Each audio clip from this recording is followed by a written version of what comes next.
Naisip akong ipapatato. Bali magpapatato ako kay Jack. Ayan. Siya yung artist na gagawa dito sa ano ko sa may braso. Bali magdadaw na ako sa kanya ngayon ng alright. So sa Monday na lang. Yes, kuya. Okay, okay. Sige, so sa Monday na bibirahin to. Ano Jack, thank you. Okay, kuya. Thank you. Yun, bali papatato tayo ngayon si Jack. Ito na yung araw na yun na magpapatato ako. Dito banda. So dito tayo sa bahay niya. Dito niya na lang ako bubordahan. Dito ako magpapaborda. Tagal na rin ang huling magpatato ako. Ito taon na siguro 10 taon yung huli kong tato.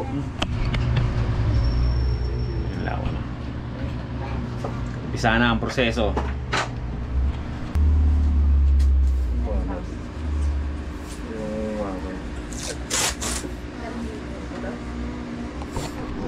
Ayan, set up muna yung ano. Hello, mag-hello ka. Hello po. Anong name mo? Ano po? Gabriel. Dabia. Dabia. Ilan taong ka na? 5. Very good. Nag-school ka? Ngayon pumasok ka? Hindi ka pumasok ngayon? Bakit? Yari ka kay teacher. Tatanong ka, ba't hindi ka daw pumasok? Ba't ka hindi pumasok? Kasi dapat everyday papasok para matututo. Huwag cellphone na cellphone. Yon, inayos na rin ni Daniel yung mga gamit na gagamitin para sa pagtatato at tinignan niya na rin yung obra na itatato kasi nasa cellphone yung itatato niya sa akin. So doon niya yung tinignan. At pagkatapos nga ay nilinisan niya na rin yung braso ko. Tinanggal niya ng mga balahibo para maayos, malinis ang pagtatato. At kung mapapansin nyo, malinis yung pagkakagawa niya, preparado lahat. May shop kasi siya na pinapasukan, so nagpa-service na lang ako sa kanya sa bahay nila. Ayun, sinukat muna namin kung okay yung pagkakalagay ng stencil. Ano ba tawag doon? Basta yun na nga yun. Yung drawing kung okay. Kaya ayun, okay na rin naman sa akin. Kaya inumpisahan niya na ang pagtatato sa akin. Ayan. Tinignan namin. At kung mapapansin nyo, malinis talaga yung malinis yung mga gamit ni Jack. Hindi siya gumagamit ng mga second hand o talagang disposable lahat. Pagkagamit tapon, yun na naman yung kagandahan doon. At magaganda rin yung mga gamit ni Jack, pati yung tintahan niya nagagamit. Talagang pulido rin. Maganda. Try nyo rin magpatato sa kanya. At eto na, umpisa na ang pagtatato. Nilalagyan pa ng lubricant. Hindi ko alam kung para saan yan. Pampadulas ata yan.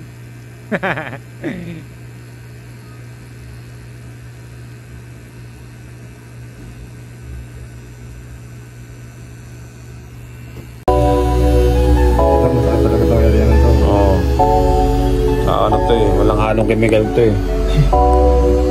Ang nakaray, kami na ni Pidul.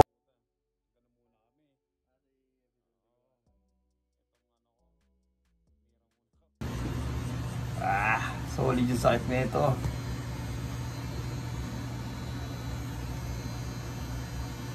Ano to, walang halong chemical to. Normal to. After 10 years kasi hindi na ako lahit. Ilang taon na yun.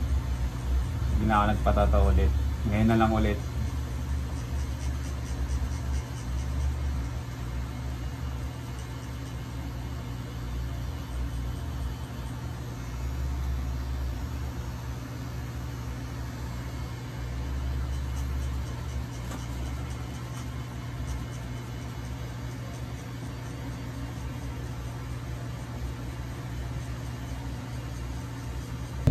Tapos na.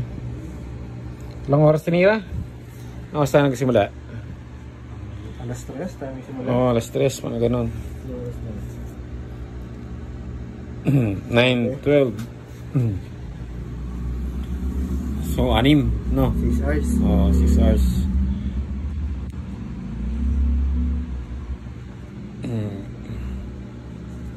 Harina. Medyo makirot lang talaga. Maano yung yung mga binabalikan, yun yung makirot eh. Pero sa kaya naman. Kaya. Galing yung artist eh. Yeah.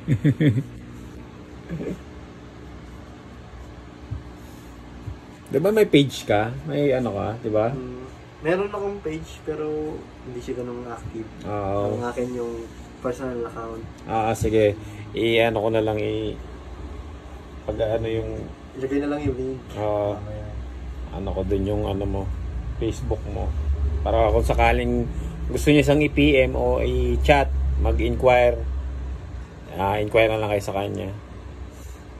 Meron silang shop, pero pag yung mga taga dito lang, yun, ginagawa niya dito.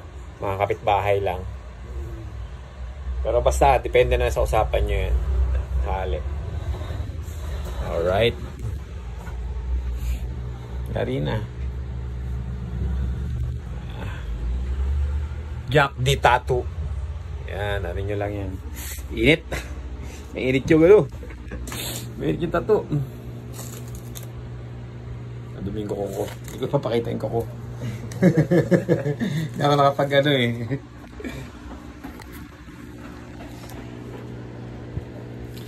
tatakpan mo pa to? Hindi na. Picture ko na. Picturean mo lang. Sige. Sige. Wala nang ilalagay dito? Wala na. Okay na yan. Goods na yan. At natapos na nga ang pagpapaborda ko kay Jack Daniels. So sa mga interesadong magpatato, sa mga nagpaplano na magpatato, PM nyo lang siya. Ayan, andyan na yung niya, yung page niya. Nagtatato talaga yan. Artist talaga yan, magaling yan magtato. Kung interesado kayo, PM nyo lang siya.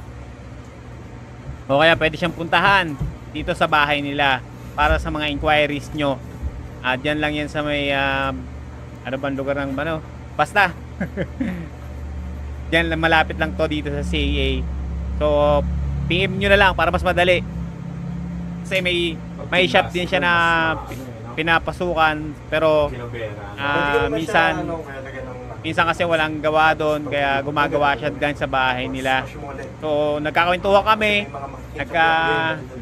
habang nagtatato siya sa akin, tinatatuan niya ako, nagkakwentuhan kami, parehas kami ng estado, 3 babae yung anak niya, pinapag-aral niya, so walang ibang sumusuporta kundi siya lang.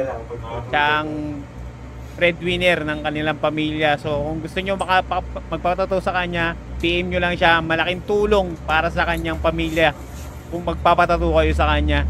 Napakabait niyang bata na yan. At ayun, malinis magtrabaho, solid magtrabaho. Kaya ayun, kung interesado kayo, walang iba, siya na yun. Siya na yung pinakamalupit, pinakamaganda magtato. Pulido magtato. Talagang isin niya at magaangang kamay niyan. At kung dyan kayo magpapatato sa bahay nila, makikita mo yung mga awards niya, dahil marami na rin siyang sinalihang competition.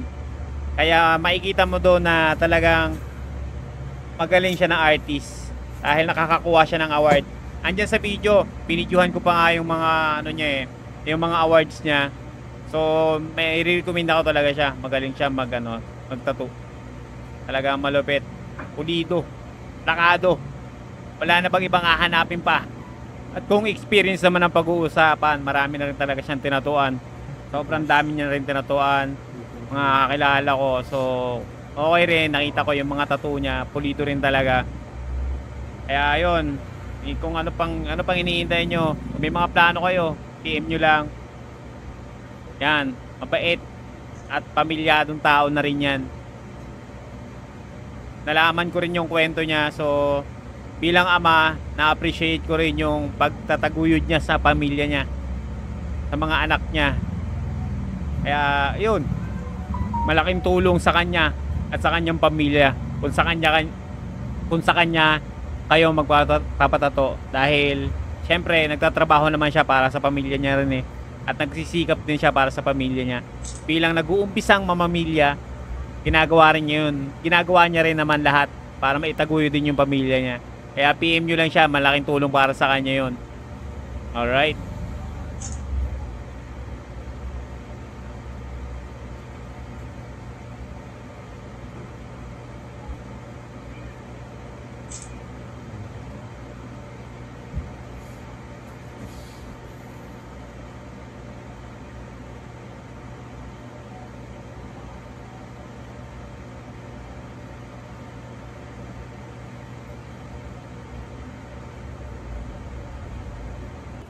Paano, Jack? Thank you. Okay na.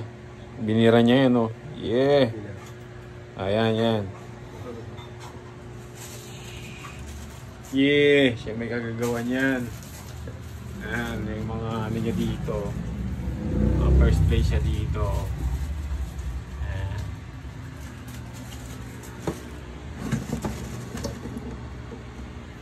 Alright, Jack. Paano? Paano kuya? Thank you. Thank you.